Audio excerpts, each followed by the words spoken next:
Hey, what's up? This is the fourth day, kind of sunset. It's gonna be my fourth night of free camping in a row. So I'm pretty happy about that. I've been able to find spots. Kind of in this big open field here. So right, basically that way where the sun is, go away sun, is the beach. And I might have been able to camp a little closer to the beach, but I came along this road here. So I saw this field from that side and I walked in this way. This is my campsite. It's a little nice, kind of all on its own here.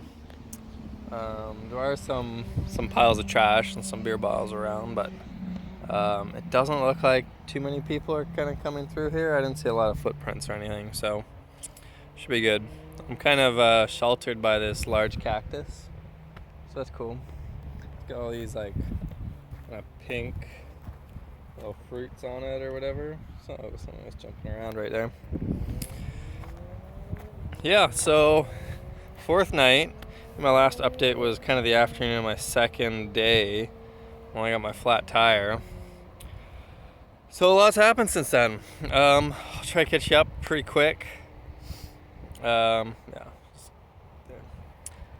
And so after the flat tire, I biked a bunch more that day and found a nice little camping spot on the beach, or not on the beach, but kind of across the road from the beach road. It's kind of an area. What was that town? It was near Formia or Fondi. Fondi, that was it, I think. Fondi. So Fondi was a few kilometers off the beach. The little beach stretch was very like all kind of private residences and beach clubs and stuff. So I managed to find an access. And when I got there, got on the beach at like 8 p.m., it was totally deserted. And one of the beach clubs, their shower was still running, so I got to have a little freshwater shower. That was nice. Then that night, I went back to my campsite, and I was kind of just like, yeah, whatever, I'll leave my stuff out. And I checked the weather forecast, and it said there was like a risk of thunderstorms. And the sky was gray and cloudy. And I thought, well, I should put the fly up. And then the fly was too hot, so I just left it on the side. I kind of put it up on one side and just left it. I just put it on two corners and kind of left it to the side. I was like, it's probably not going to rain. And I basically left my saddlebag and my little black pouch there. Little black pouch. This little guy. This guy's new. I'll talk about him later, but of the little black pouch and all my saddlebags out and a bunch of my clothes that were drying or whatever. And I got hit by a huge thunderstorm, like massively powerful lightning that was like constantly going, and it felt like it was getting really close. It felt like the lightning was like striking really close, like really, like just through my tent. So yeah, when it started to rain, I scrambled outside. I pulled the fly up onto my tent and I got that set. So basically that worked really well. This was like a 30 euro tent or something, 35 euro tent. But it basically held out like really, really well in that really, really strong thunderstorm. With the fly on, which is rolled up right here on the ground. That's the fly. Yeah, still rolled up there. It's saying clear skies for the next, I don't know, couple days, so I'm gonna risk it again, but I know the drill now. Yeah, because when the thunderstorm came, basically I ran outside, I got the fly on, and I just ran back inside. And I didn't think at all about my saddlebag or my little extra mini pouch there. And everything got soaking wet. Like, such a bummer. Everything was soaking wet. So I woke up the next morning, and I was in this kind of copse of trees. It was kind of weird, like, and there was a little, like, marshy area nearby. So basically, the sun was really weird how it was moving. It was really, like, I couldn't predict where the sunny spots in my little area would be. So I tried to, like, set out all my clothes, and then the sun would move, and I'd have to, like, readjust everything. And I was still really like kind of worried about not having a spare bike tire since my first flat, and I used my original spare tire that I just gotten the day before. I was kind of like, well, okay, if like these tires are only gonna last 2 days, like I definitely I don't really want to bike too far without one. But anyhow, so I basically got that morning. I hung out on my stuff and I went for a little walk around town and kind of asked for some bike tires. And then the guy's like, "Nah, there's a store in the next town." So I decided, whatever. I'll just go back, pack up, do like a half day riding, try and find a spare tire in the next town, make a day of it. So I did that. It took a while. Like I was still, I went back around 11 o'clock and I was still kind of trying to dry out my clothes till like 1 p.m. or so. I think I finally got on the road maybe 1:30ish. And man, I was super gassed that day. Like just right away, I was like dead. My legs were dead, and I had no energy and everything. Oh, that was a rough ride. But I got to the next town, and the bicycle store the guy had pointed out. He gave me the one guy in the first town I was. He actually pointed on the map to a real nice bicycle store in the next town, and it was closed. I showed up there and it was like, sorry everyone, we're closed for the next 4 days for no reason. They just had a sign out front saying, we're closed September 9 to whenever, September 13, sorry. I was like, wow. But right across the street, there was basically a dollar store that had some bike tires that I needed, and pretty cheap for like €4. So I got two spare tires, so that's good, nice. 2 spare tires, so I'm pretty good for spare tires now. And then it was also really hot and humid, and I'd basically run out of water at that point. Like I literally had probably like 200 or 300 milliliters of water left, and I couldn't find any. But there was some kids outside the general store, and I was just kind of like, I asked in Italian, like, "E una fontana d'acqua qui?" It's like, is there a water fountain here? And they're like, "Yeah, right around the corner." And they actually kind of led me right to the fountain. That was great. And since then I've been getting better at spotting kind of the local, it seems like all the little towns will have public fountains out that they're about yay high, like waist high, yay high. And they have a little spout and usually pretty good water. And usually kind of in the parks or near beaches or just in random like city squares or whatever. So people kind of wash their hands, their feet or whatever with it too, but it's good drinking water. So yeah, I kind of know what to look for now. So I found a couple of those today. So then basically I ended up yesterday. Yeah, so yesterday was day 3, so waking up from the thunderstorm was day 3. I ended up basically in a town called Sabaudia. It's kind of, it was it's a long stretch of dune right on the sea. So it's a big dune, and they have a road that goes right and straight across it. Like it's a huge, like miles and miles of just a sand dune, like straight up the coast basically. And they have a road that just goes right straight along it. And so I asked at one actual camping village place if I could camp there, and they're like, yeah, €20. I was like, nah. And I kept going, and then I found there's basically like kind of an abandoned beach bar kind of deck parking lot kind of place. I don't know. But it was basically like it was on the top of the dune looking at the sea, looking down at the sea. And an old guy came up to me and asked like for the time, and I was kind of like, hey, proprietà privata, is this private property? Is it free to camp here? And he's like, yeah, libero abbandonare. And so I set up my tent, and basically right till dark there was all these people coming to sit on the abandoned deck there and watch the sunset. But nobody bothered me. I was able to just camp there nice. What did bother me was all these thorns in the ground, like all these dried thorn bush little things were on the ground. I didn't realize it until basically I'd set out my tent. I started crawling around in my tent, and these thorn bushes started poking through the bottom of my tent, like into my hand. So you can see a few little kind of sliver, like those little red dots. So those are basically from slivers that came through the bottom of my tent. Oh yeah, I also got this scratch right there on my finger.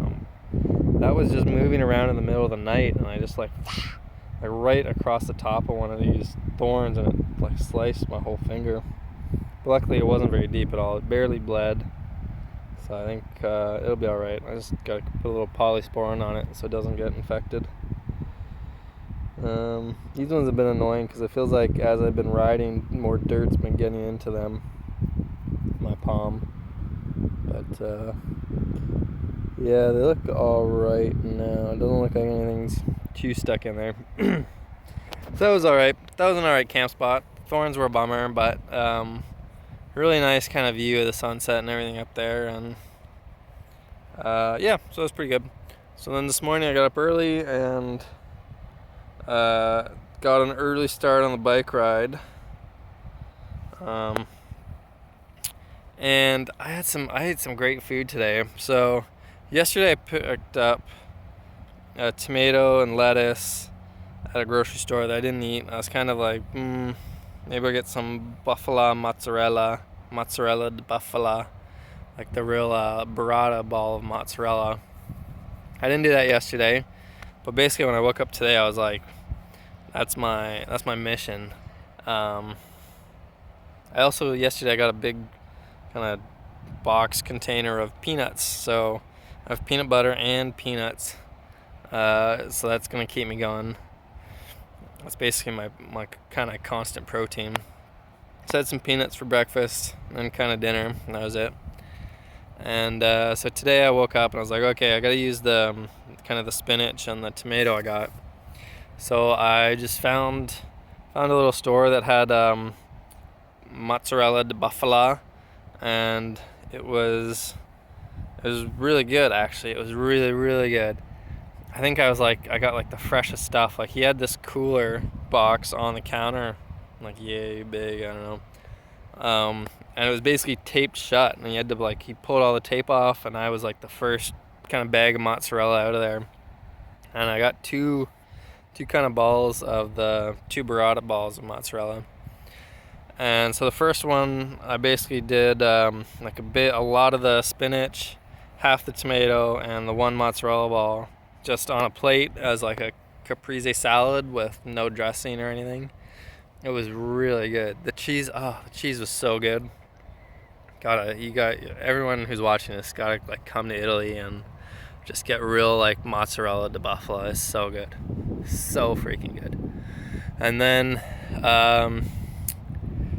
basically then I kept going for a few hours, and I was kind of like, okay, I want to do like a sandwich with spinach, tomato, mozzarella de buffalo, and prosciutto. So I found basically in the afternoon around 3 or 4 o'clock, I found a little store that had a little package of prosciutto and a little bit of bread. And I made an amazing sandwich. It was really, really good. So I'm really happy with both of those meals that I ate today. Oh yeah, the disaster. So I basically had pretty much a catastrophe happen to me today. Really could have been like just absolutely screwed up everything, and like really would have had me like stuck and like scrambling to solve it. But it wasn't very random. I should have been able to see it coming, honestly. But I was saved by like really, really good luck too, and I was basically on my way like really soon after. So what happened? I was biking in basically the middle of nowhere. And so let me just get the camera around this way. So what happened was there should be a bolt right here, right? This is not normal. It should be a bolt kind of like one of these ones. Should be right here holding this. This is my baggage rack. So this was all my stuff was here, like weighing on it. and basically this screw right here shook loose and just popped out and was gone. And then this right here started scraping against the tire. So I heard that pretty much right away, and I stopped, and I was like, oh crap. Like, if I had kept going, it would have worn, like, it would have actually just, like, worn right through the tire and, like, ruined my tire and, like, popped the inner tube. So, like, I stopped biking, and I was, like, in the middle of nowhere, basically. I was like, oh my god, like, I didn't get any spare screws, like, I don't know what to do, I'm so screwed. No pun intended. But, so I was really like basically there's nothing but like abandoned farms, and this one weird thing. There was like a stretch of like, it felt like 10 kilometers or so, where the one side of the road, the west side, like to the coast, it was all fenced off with these signs that said like Zona Militare, no access, like don't come here, it's military zone or whatever. I was like, okay, like it seemed like really overgrown and abandoned, and I had no idea what was going on there. But at one point, basically 100 meters behind me, there was like, amidst all these fences that said military zone, there was this one big kind of parking lot in a field that was just full of cars, and there was a dude, big Italian dude, just in a t-shirt and shorts, sitting at like a little plastic table and a plastic chair.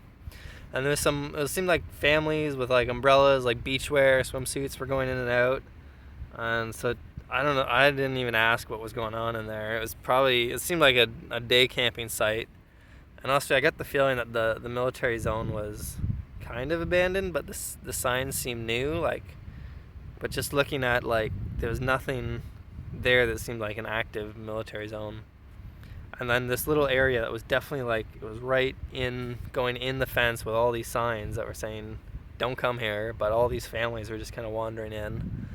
So I was like, okay, like I feel like I could at least ask him for help before I like panic. And like basically my other option would have been to like throw all my gear in the bush, probably have to like unscrew all this rack.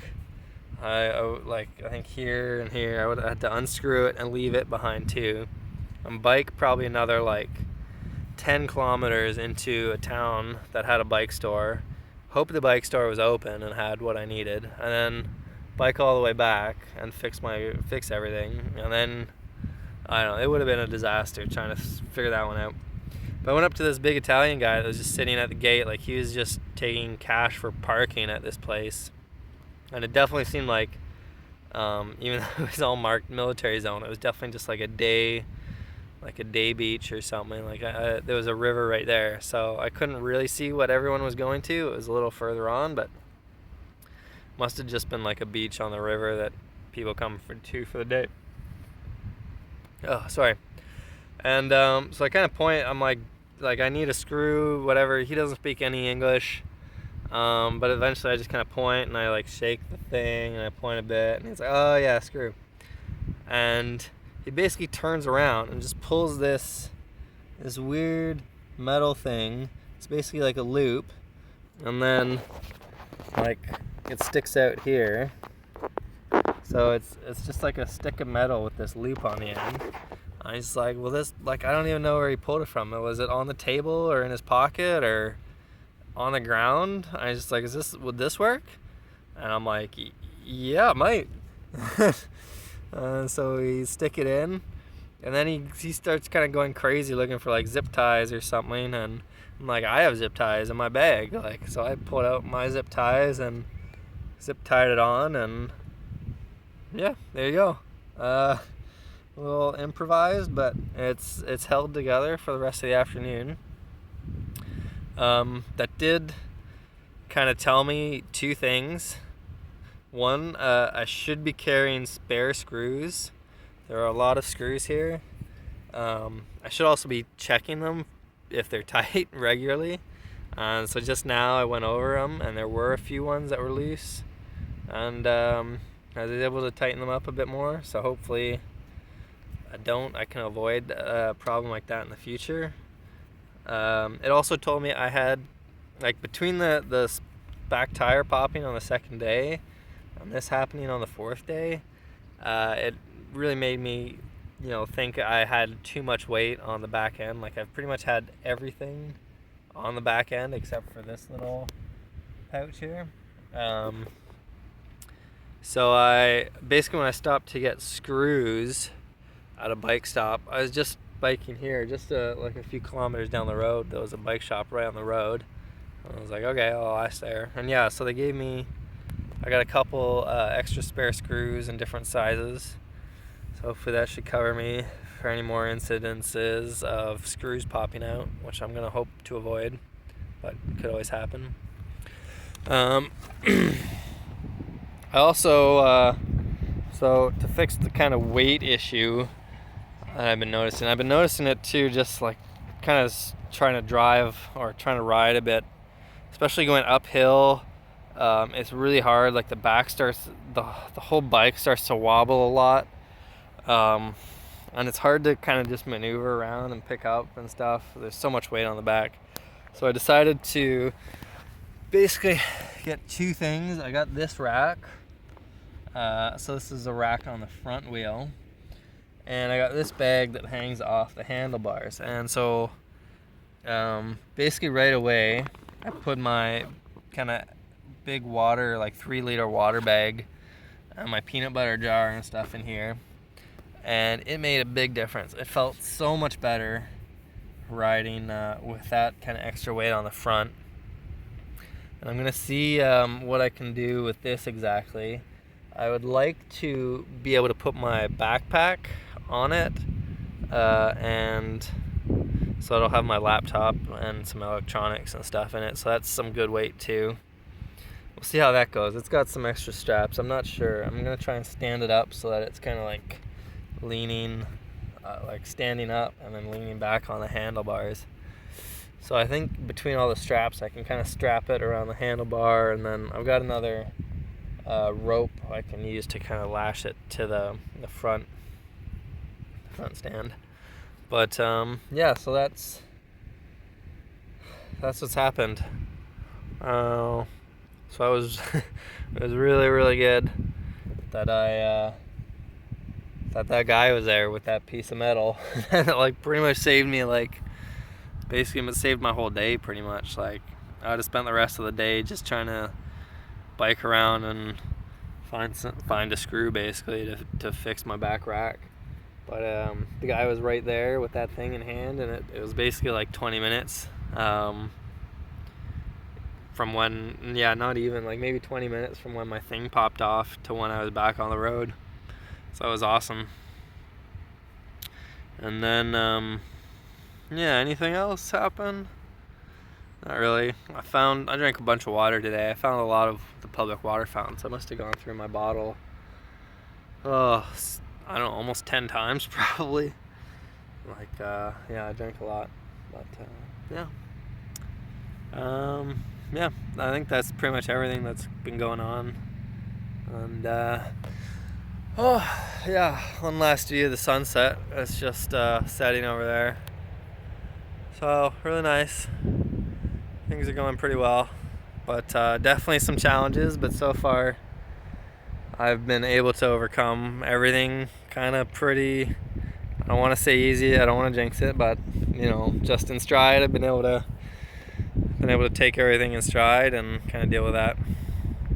So we're basically a few kilometers south of a town called Ostia, which I've heard is kind of the best surfing in Italy. There's been a lot of surfing, or a lot of waves hitting this coast. I've been going up a pretty straight coast here that's all beach, and I've seen, like, basically every town I've been in, I've seen like 1 or 2 people with surfboards, and I've asked 2 people like, how's the surfing, and both of them were kind of like, not great. It's kind of like, okay, like if they'd said like really good, I definitely would have like just stopped and tried to surf for a few days or something. But yeah, I've been looking at the waves. They don't look exactly great. We'll see. And I checked the forecast, the surf forecast for Ostia, and it was like today's like okay. The next couple of days are like go down to like 0, and a few days after that they come back to being okay. So I'm probably gonna get there when it's actually at like 0, which would be a bummer because I would like to be able to say I surfed Italy. So I might just force it. I might just I don't know. I'll see what the deal is, if I can rent a board and if I can kind of keep my gear safe or all my stuff safe when I'm there. So yeah, maybe tomorrow, like the plan could be tomorrow is I wake up early, or like, whenever. It's I've been waking up early just with the sun. Like the sun hits the tent, it gets all warm. So I'll wake up in the morning. I'll probably could be in Ostia by noon for lunch or whatever. And I'll see. So I could spend the afternoon surfing there, then camp, and then it's about a 2-hour ride from Ostia to Rome. A lot of the guides I was saying, or I was watching, were telling me to go from basically Sabaudia, where I was last night, kind of inland, up the towards Rome, and I was looking at it, and I was like, there was a huge climb, like really, really big. And then a pretty significant downhill, like almost half of that climb you'd be going downhill towards Rome. And then I looked, like that's what, I don't know, Komoot was telling me. There was another guide on Komoot that someone else had written that was telling me to do that exact same route too. I was like, nah, that doesn't seem good. Because I've just gone across the coast here, so it's been a couple small climbs basically. But nothing bad. And then from when I get to Ostia to Rome, it's barely